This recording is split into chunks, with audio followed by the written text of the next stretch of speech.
اللہ تعالیٰ ارشاد فرماتا ہے نمتعہم قلیلا ثم نضطرہم الی عذاب غلیظ،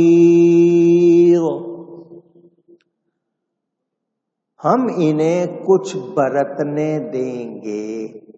یہ جو انکار کر رہے ہیں، کفر کر رہے ہیں، ہم انہیں کچھ برتنے دیں گے، پھر انہیں بے بس کر کے سخت عذاب کی طرف لے جائیں گے.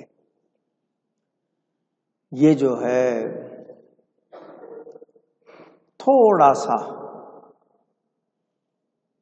دنیا کا سامان، قل متاع الدنیا قلیل، میرے حبیب فرما دیجئے دنیا کا سارا ساز و سامان تھوڑا سا ہے. زندگی کتنی کہتے ہیں نا 4 دن کی ہے، دنیا 4 دن کی ہے، 2 دن کی زندگی. لوگ مختلف جملے بولتے ہیں، تھوڑا سا ہے. کس بات پہ اکڑ رہے ہو؟ مرنا ہے، ہمیشہ نہیں رہنا ہے. اللہ فرماتا ہے ان کافروں کو دنیا میں سامان دیں گے، دنیاوی نفع بہت ہوگا ان کو، تھوڑے منافع یا تھوڑے سے وقت تک. یہ اس کو بہت سمجھیں گے، ہوگا تھوڑا سا. ایک جملہ سن لیں حدیث شریف کے مطابق، اللہ کے نزدیک دنیا کی اہمیت حقیقت مچھر کے پر کے برابر نہیں ہے. مکھی یا مچھر کے اتنی بھی حیثیت نہیں، اگر ہوتی تو اللہ دشمنوں کو نہ دیتا. جس دنیا کے لیے آپ مر رہے ہیں، باپ بیٹا لڑ رہا ہے، رشتہ دار لڑ رہے ہیں، عدالتوں میں مقدمے قتل و غارت کیا کچھ ہو رہی ہے، جس دنیا کے لیے جمع کر رہے ہیں چھوڑ کے جانے کے لیے. انسان کی سمجھ دیکھو، جمع کیوں کر رہا ہے؟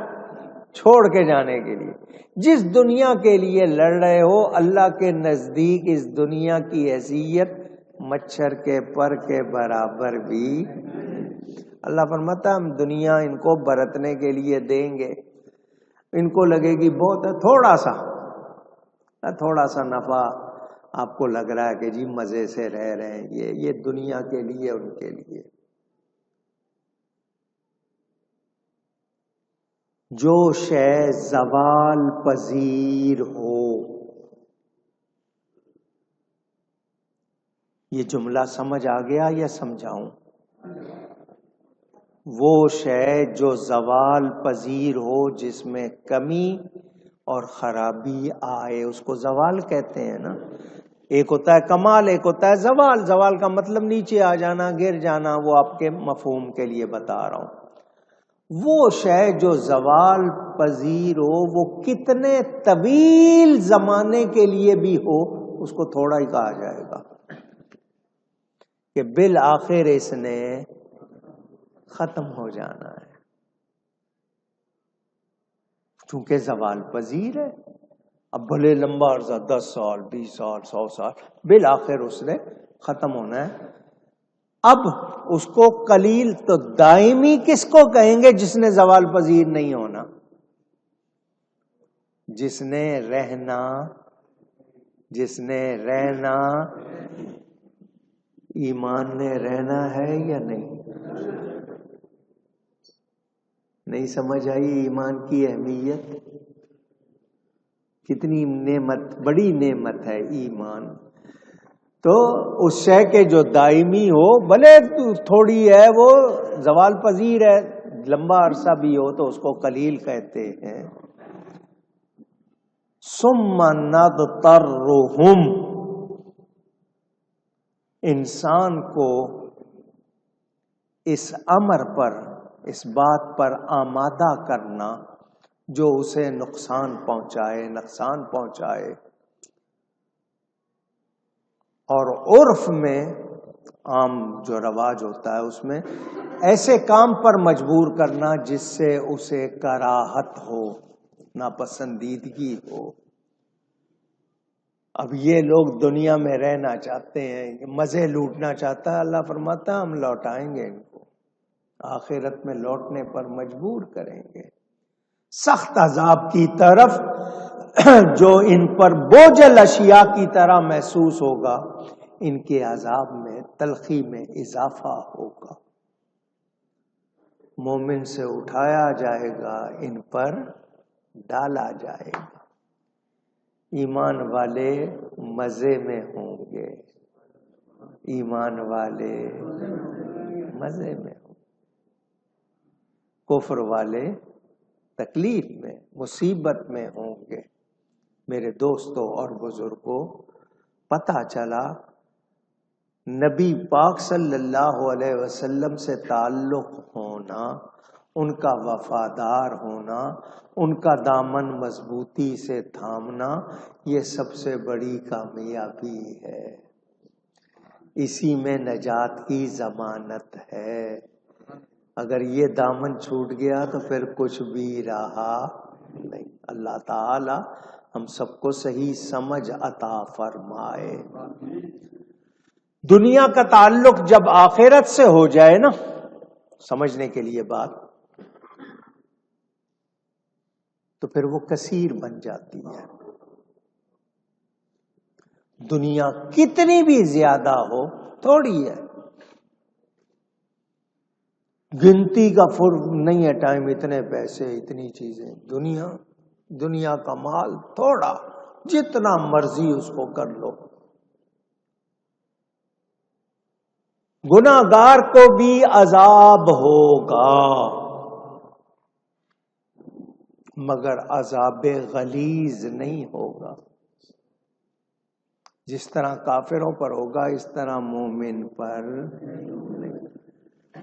گناہ کی وجہ سے بھگتنا پڑے گا، لیکن اس طرح کا عذاب اس کو نہیں ہوگا.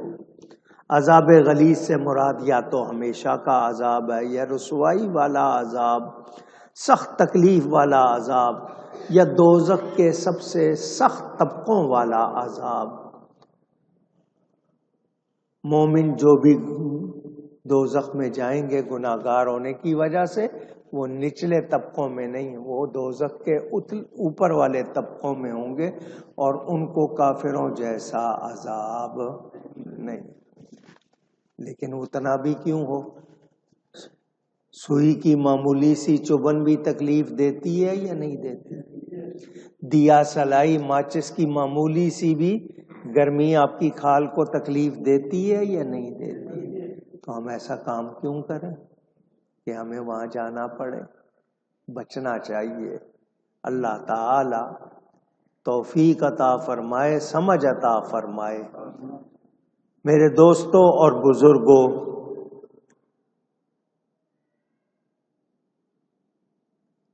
آج مسلمان کہلانے والے کچھ لوگ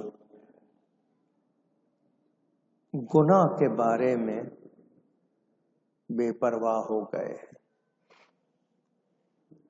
جی سب کر رہے ہیں، مولویوں کا بس چلے تو جی ہمیں کوئی مزہ ہی نہ کرنے دیں. اس طرح کی باتیں سننے کو ملتی ہیں. کتنے گناہ جو ہیں ہم نے اب ان کو گناہ سمجھنا چھوڑ دیا. اپنے گھروں میں شادیوں میں دیکھ لیا کرو کیسا لباس پہنا جا رہا ہے. عورتیں مرد مکس ہو رہے ہیں، کیسے مذاق ہو رہے ہیں، کیا نمائش ہو رہی ہے. ہمارے ہاں کچھ عرصے سے شادیوں میں قوالی نائٹ یہ پروگرام رکھ لیا گیا ہے، ایک رات قوالی. وہ کہتے ہیں جی ہم نعتیہ کلام، لیکن اس میں جس طرح نوٹ لٹاتے ہیں، جس طرح جناب، اور پھر رقص ہو رہا ہے، کیا ہو رہا ہے. کیا ہم اس کو گناہ سمجھتے ہیں؟ پوچھ رہا ہوں، ہے گناہ مگر نہیں سمجھ رہے. میوزک بجانا ضروری ہے، اور جی کچھ بجے گا تو ذرا لگے گا، نہیں تو آپس میں لوگ باتیں کر رہے ہیں، بس میوزک بجاؤ. تو کیا گناہ نہیں ہے؟ اونچی روکے تو برا لگتا ہے.